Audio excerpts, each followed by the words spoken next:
Hello friends, स्वागत है फिर से आप सभी का हमारे यूट्यूब चैनल में। और दोस्तों मैं फिर से लेकर आऊँ 25 क्वेश्चन साइंस के वेरी वेरी इंपॉर्टेंट क्वेश्चन हैं। ठीक है, इनसे एक एग्ज़ाम में क्वेश्चन आएंगे ही आएंगे। आप इस वीडियो को आप हमें टेलीग्राम पे फॉलो कर सकते हैं। ठीक है, साथ ही साथ इसका पीडीएफ जल्द ही अवेलेबल हो जाएंगे, वहाँ पे आप इसका पीडीएफ भी देख सकते हैं। ठीक है, फिलहाल वीडियो को आप प्लेलिस्ट में भी देख सकते हैं, चैनल के प्लेलिस्ट में। जो लोग नए आ रहे हैं उन्हें वो सब्सक्राइब कर ले। वीडियो अच्छी लगे तो लाइक और शेयर कर देना और कमेंट करके बताना कि वीडियो कैसे लगी। ठीक, तो चलिए पहला क्वेश्चन समतल दर्पण से। ठीक है, समतल दर्पण द्वारा बना प्रतिबिंब कैसा होता है। तो यहाँ पे प्लेन मिरर की बात करेंगे, इससे बहुत ही क्वेश्चन आते हैं। ठीक है, इससे बहुत ही क्वेश्चन आते हैं। देखने को क्वेश्चन बहुत ही सिंपल आपको लगेगा कि समतल दर्पण द्वारा बना प्रतिबिंब कैसा होता है। तो ठीक है, दो तीन बातें आपने रख ली होगी। काल्पनिक होता है, बराबर होता है और लैटरल इन्वर्स होता है, मीन्स कि पार्श्व उल्टा होता है। तो आसान है, तो इसका करेक्ट आंसर जो होगा क्या होगा, आभासी प्रतिबिंब। ठीक है, आभासी बोली या फिर काल्पनिक जिसको कहते हैं। लेकिन ठीक है, आप तो इसको पता है कि काल्पनिक होता है। एक और चीज़ नोट कर लीजिए, बराबर होता है और लैटरल इन्वर्स होता है। तो ये बातें तो आप याद रखेंगे, इनसे क्वेश्चन तो आते ही आते। अब दो तीन बातें और जाने कि जहाँ से क्वेश्चन आते हैं। तो प्लेन मिरर या समतल दर्पण द्वारा बना प्रतिबिंब काल्पनिक होता है, बराबर होता है और लैटरल इन्वर्स होता है। चलिए अब इससे दो तीन बातें नोट करने वाली चीज़। पहला पॉइंट आप नोट कीजिएगा, यदि कोई भी चाल से, ठीक है, यदि कोई भी चाल से दर्पण की ओर चलता है तो उसे अपना प्रतिबिंब कैसा लगेगा, अपना प्रतिबिंब टू भी चाल से आता हुआ प्रतीत होगा। ठीक है, अगर भी चाल से दर्पण की ओर जा रहे हैं तो टू भी से अपनी ओर आती हुई प्रतीत होता है, पहला नियम। ठीक है, नोट कर लीजिएगा कहीं कॉपी में। दूसरा कि दर्पण का कोण अगर थीटा कोण से घुमा दिया जाए, अगर दर्पण को थीटा डिग्री से घुमा दिया जाए, ठीक है, तो परावर्तित किरण कितना थीटा डिग्री घूम जाएगा, तो ये हो जाएगा आपका 2 थीटा। ठीक है, मीन्स कि घुमा दिया जाए तो परावर्तित, ठीक है, परावर्तित किरण कितना हो जाएगा, 2 थीटा डिग्री हो जाएगा। ठीक है, दो बातें नोट किया कि जब कोई व्यक्ति, अगर कोई आप भी चाल से दर्पण की ओर चलते हैं तो आपको अपना प्रतिबिंब कैसा लगता है कि टू भी चाल से आ रही है, मीन्स कि दुगना चाल से आ रही है। अगर आप 10 मीटर पर सेकंड से जा रहे हैं तो ऐसा फील होगा कि आप 20 मीटर पर सेकंड से आ रहे हैं। थीटा का अगर बात करें, जहाँ थीटा कौन से घुमाया जाएगा वहाँ 2 थीटा हो जाएगा। ठीक है, ठीक दुगना हो जाएगा। 60 का 120 है ना, इस तरह से घुमाने पर। और एक चीज़ और कि जो दर्पण की लंबाई होती है वस्तु की लंबाई की आधी होती है। दर्पण की अगर लंबाई, थर्ड पॉइंट आप नोट कर लीजिए, थर्ड पॉइंट बहुत ही, दर्पण की अगर लंबाई, दर्पण की लंबाई वस्तु की लंबाई की आधी होगी। ठीक है, आधी होगी तो क्या होगा, आपका कंप्लीट उसमें इमेज दिखेगा, है ना। दर्पण की लंबाई वस्तु की लंबाई आधी होने पर आपको उसमें क्या होगा, दर्पण पूरा का पूरा दिखेगा। मीन्स कि अगर दर्पण अगर आधा भी है, ठीक है, दर्पण की अगर लंबाई की हम बात कर रहे हैं तो दर्पण की लंबाई आधी होगी वस्तु की अपेक्षा। ठीक है, अगर ये ऑब्जेक्ट है, इसका ये आधा है तो पूरा का पूरा ये इमेज दिखेगा, है ना। चलिए, तो आपको फर्स्ट क्वेश्चन में काफ़ी इन्फॉर्मेटिव चीज़ें हैं, आप नोट कर लीजिएगा। चलिए सेकंड क्वेश्चन पे आते हैं। सेकंड क्वेश्चन भी काफ़ी इन्फॉर्मेटिव है। हम बात करेंगे किसी पदार्थ का सबसे छोटा कण जो स्वतंत्र अवस्था में रह सकता है। दो बात, एक तो स्वतंत्र अवस्था में रहता है और दूसरा क्या होता है, स्वतंत्र अवस्था में नहीं रहता है। तो यहाँ पे स्वतंत्र अवस्था में रह सकता की बात होगा तो वो अणु हो जाएगा। ठीक है, लेकिन अगर हम बात करते हैं परमाणु का तो ये स्वतंत्र नहीं रहता है। ठीक है, स्वतंत्र अवस्था में नहीं रहता है। ठीक है, स्वतंत्र अवस्था में नहीं रहता है। ठीक है, पहला चीज़ आप नोट कर लीजिए परमाणु के बारे में। और ये रासायनिक अभिक्रिया में भाग ले सकता है। सेकंड पॉइंट, रासायनिक अभिक्रिया में भाग ले सकता है ना। तो दो बातें परमाणु के बारे में कि तत्व का, ठीक है, तत्व का छोटा से छोटा कण जो रासायनिक अभिक्रिया में भाग लेगा और स्वतंत्र अवस्था में नहीं रहेगा। लेकिन अणु की बात करें तो तत्व एवं यौगिक, ठीक है, तत्व एवं यौगिक का छोटा से छोटा कण जो स्वतंत्र अवस्था में रह सकता है। ठीक है। ये 2 पॉइंट। यहाँ पे बात करेंगे इलेक्ट्रॉन, प्रोटॉन, न्यूट्रॉन के बारे में। तो यहाँ पे इसके बारे में कुछ जानिए। इलेक्ट्रॉन के आविष्कारक कौन है, जो एग्जाम में पूछा जा सकता है, जे थॉमसन, ठीक है, जे थॉमसन। प्रोटॉन के आविष्कारक कौन है, तो प्रोटॉन के गोल्डस्टीन है, गोल्डस्टीन। एक 10 प्रोटॉन न्यूट्रॉन। और न्यूट्रॉन की अगर हम बात करें तो न्यूट्रॉन के कौन है, चैडविक, ठीक है, चैडविक। अब आवेश की बात करते हैं तो देखिए +1 की अगर बात करते हैं, इसका जो होता है +1 आवेश होता है, इसका -1 आवेश होता है और इसका 0 आवेश होता है, ठीक है। चलिए नेक्स्ट क्वेश्चन पे आते हैं। धातु के किस गुण के कारण उसकी पतली चादर बनाई जा सकती है, तो इसका जो करेक्ट आंसर हो जाएगा वो हो जाएगा मेटालिबिलिटी, ठीक है, सॉरी मैलेबिलिटी, या भी इसको क्या कहते हैं हिंदी में अगाध वर्धिता, ठीक है, मेलाबिलिटी या फिर अगाध वर्धिता, जिसको चादर को पीट कर चादर के मतलब पीट कर क्या करेंगे, उसको धातु को चादर के जैसा बनाया जा सकता है। तन्यता क्या होता है, उसको पतला रस्सी जैसा बनाया जा सकता है, ठीक। चलिए नेक्स्ट है, दूध को इस्तेमाल करने से पहले हम इसे उबालते क्यों हैं। सिंपल सा बात है, इसका फैक्ट है कि कच्चा दूध जो होता है उसमें बैक्टीरिया मौजूद होता है और उसको मारने के लिए, ठीक है, बैक्टीरिया को क्या करने के लिए, मारने के लिए, यानी कि इसका करेक्ट आंसर हो जाएगा, ठीक है। चलिए नेक्स्ट क्वेश्चन में काफ़ी इन्फॉर्मेटिव है कि अम्लीय विलयन का पीएच मान कितना होता है। पहले पीएच मान के बारे में अगर हम बात करते हैं तो पीएच मान का जो वैल्यू होता है कितना से कितना होता है, 0 से लेकर कितना होता है 14 तक होता है, ठीक है। बीच में होता है 7 से ऊपर होगा तो क्या होगा, क्षारीय, ठीक है, और 7 से नीचे होगा तो अम्लीय। ये 2 बातें आप याद रखिएगा। एक तो 0 से 7 होता है, कई बार पूछा जाता है इसका पीएच मान 0 से कितना होता है, 14 होता है। 7 से कम अम्लीय, 7 से ऊपर तो क्षारीय, और 7 पे रहे तो उदासीन, ठीक है, उदासीन। और जल क्या है, वाटर क्या उदासीन है ना। लेकिन यहाँ बोला कि पीएच मान अम्लीय का पूछा है ना, और अम्ल तो ये दिख रहा है, तो 7 से कम, मैंने बताया 7 से कम पे टिक करें। लेकिन और 2-3 बातें आप याद रखिए, जैसे क्या एग्ज़ाम जो फैक्ट पूछा जाता है, जैसे रक्त का जो पीएच मान कितना होता है 7.4 होता है, ठीक है। दूध का पीएच मान कितना होता है 6.4, मूत्र का कितना होता है 6, अगर हम बात करते हैं नींबू का तो 2.2, सिरका बहुत बार पूछा गया, इसे ज़रूर रखिएगा दिमाग में, ठीक है, 2.4। और अगर हम बात करते हैं समुद्री जल, ठीक है, समुद्री जल का कितना होता है पीएच मान 8.4, ठीक है। तो 2-3 बातें याद रखिएगा। चलिए नेक्स्ट है, किसी पिंड का ताप 1 डिग्री सेल्सियस बढ़ाने के लिए आवश्यक उष्मा क्या कहलाती है। इसका करेक्ट आंसर हो जाएगा उष्माधारिता, ठीक है, उष्माधारिता इसको कहेंगे। अब यहाँ से तो कुछ बातें और भी याद रखिए, जैसे गुप्त उष्मा की बात करें तो इसका अगर हम फार्मूला की बात करते हैं तो क्या होता है फार्मूला, गुप्त उष्मा का हो जाता है L = QY/m, और इसका जो SI मात्रक क्या हो जाता है J/kg हो जाता है। ये क्या हो गया, L लैटेंट हीट हो गया, Q आपका यहाँ पे एनर्जी हो गया, ठीक है, और M आपका क्या हो गया यहाँ पे मास हो गया, ठीक है। अब वही बात थोड़ा देख लेते हैं, विशिष्ट उष्मा के बारे में बात कर लेते हैं, स्पेसिफिक हीट के बारे में बात कर लेते हैं। इसका तो इसका जो होता है SI मात्रक क्या होता है, जो एग्जाम पूछा जाता है J/kg/Kelvin, ठीक है, यहाँ से याद रखिएगा। अगर हम बात करते हैं जल का विशिष्ट उष्मा कितना होता है, एग्जाम में आता है, एग्जाम्पल के तौर पे आप नोट कर लीजिए, जल का विशिष्ट उष्मा होता है 4200 J/kg/Kelvin, ठीक है, ध्यान रखिएगा, ठीक। 1-2 बातें आपको और एक्स्ट्रा मैं बता दिए, आप इन्हें ज़रूर नोट कर लीजिएगा, ठीक है।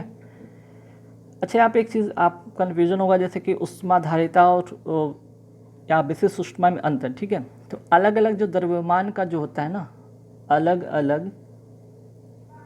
अलग जो द्रव्यमान होता है, ठीक है, अलग अलग द्रव्यमान का जो आपका क्या होता है, उस विशिष्ट उष्मा क्या होती है यहाँ पे, सॉरी, अलग अलग द्रव्यमान का उष्माधारिता क्या होता है, समान होता है ना। क्या होता है, अलग अलग उष्मा, यहाँ पे किसी पदार्थ के अलग अलग द्रव्यमान की जो उष्माधारिता होती है अलग अलग होती है, ठीक है। अलग अलग द्रव्यमान की उष्माधारिता क्या होती है, अलग अलग होती है, समान नहीं होती, अलग अलग होती है, ठीक है। लेकिन कंडीशन अगर हम बात करते हैं, विशिष्ट उष्मा की बात करते हैं, तो ये क्या होता है, विशिष्ट उष्मा का समान होता है, इसका समान होता है, ठीक है।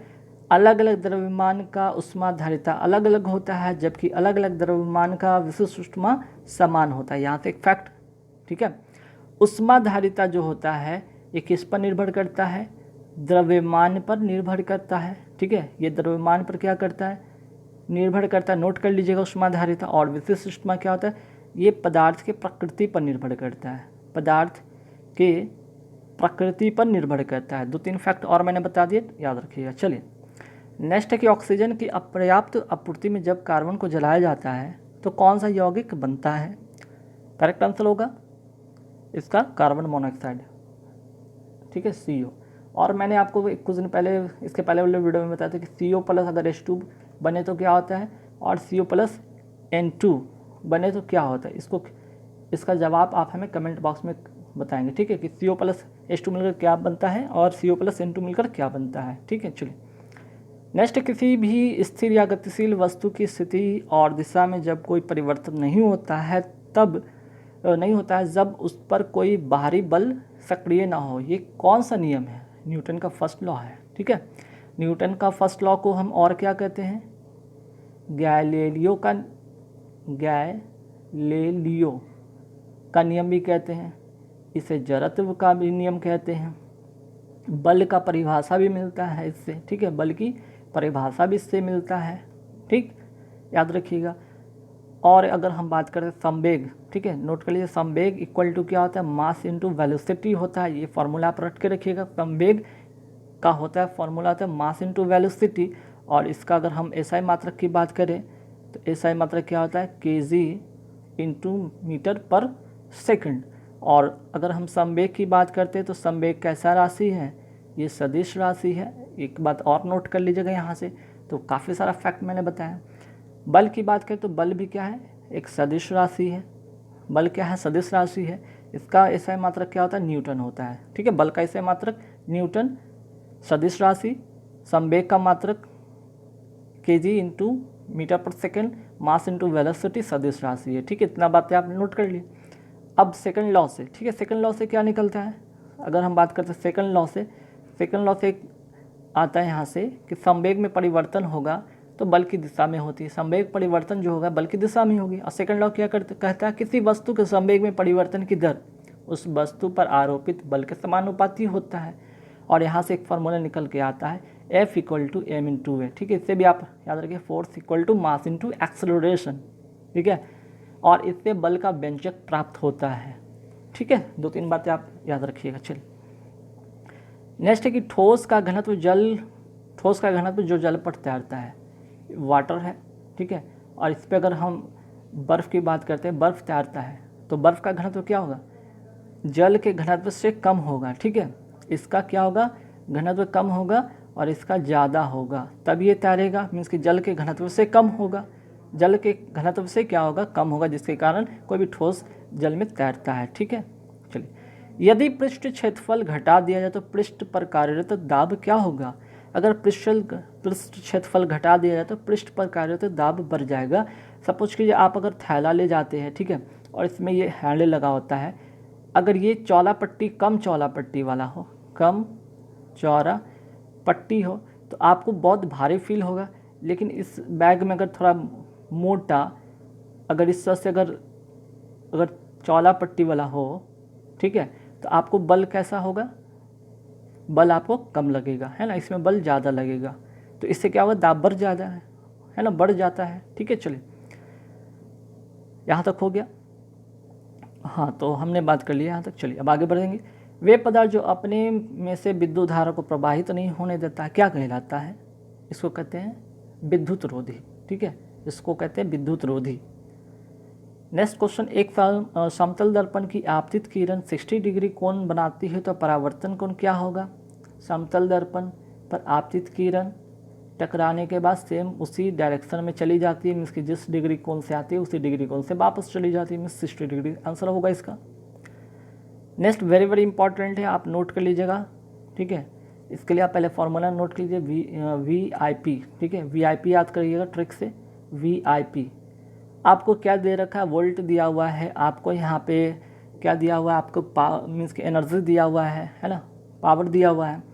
तो किलोवाट आपको एनर्जी को डिफाइन करता है और आपको निकालना है आई। आई इक्वल टू क्या हो जाएगा, पी वाई भी, और यहाँ पे पी कितना है 2 किलोवाट। 2 किलोवाट मतलब 2000 वाट और 220 वोल्ट है। डिवाइड करेंगे तो लगभग क्या होगा 211 और 200 1100/11 मतलब कि लगभग आपका 9 एम्पियर के आसपास में इसका आंसर आएगा। ठीक है, चलिए।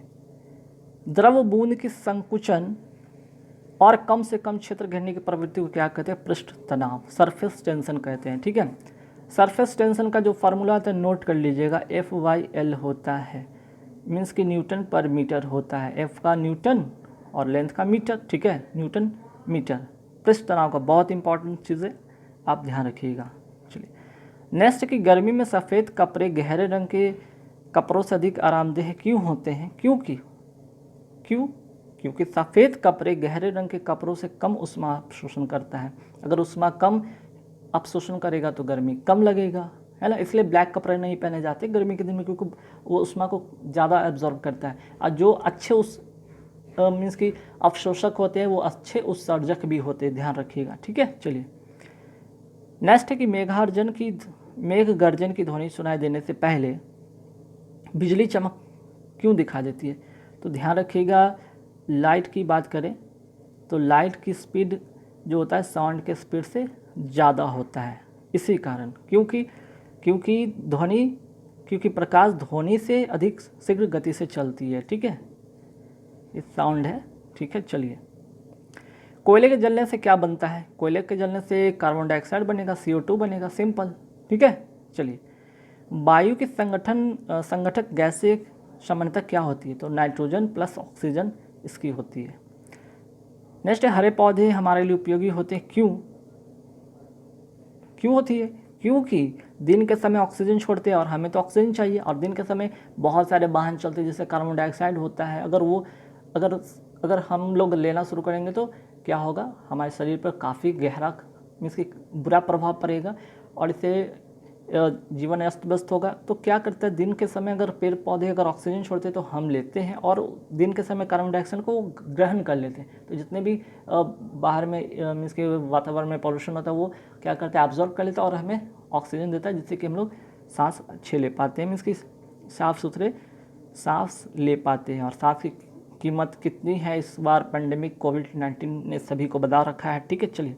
पंखा मीन्स करने से, फैन चलाने से शरीर में ठंड की अनुभूति होती है, क्यों होती है, ये होती है शरीर पर आर्द्रता के वाष्पन के कारण ठंडी की अनुभूति होती है। ठीक है, ठीक, ध्यान रखिएगा, ये बहुत इंपॉर्टेंट चीज़ है।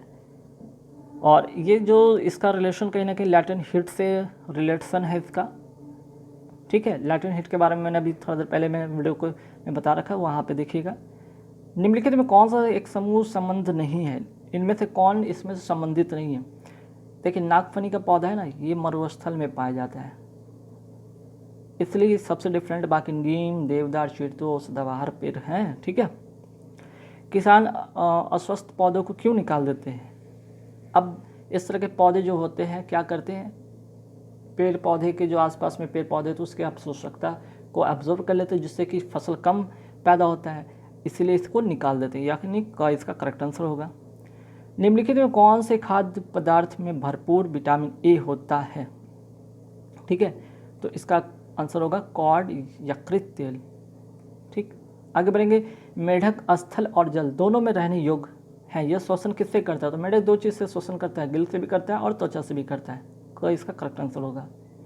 पदार्थों में जल के परिवहन का कार्य कौन करता है, जाइलम या फ्लोएम, तो जाइलम करता है। चलिए जाइलम के बारे में और फ्लोएम के बारे में मैं दो बातें बता देता हूँ। ठीक है, जाइलम से सवाल जो आता है क्या भाई कि जाइलम में क्या क्या होता है, इसमें ट्रैकिड्स होता है, ऑप्शन में इससे दे देंगे, ट्रैकिड्स होता है, वेसल्स होता है। ठीक है, वेसल्स होता है, जाइलम पैरेन्काइमा होता है,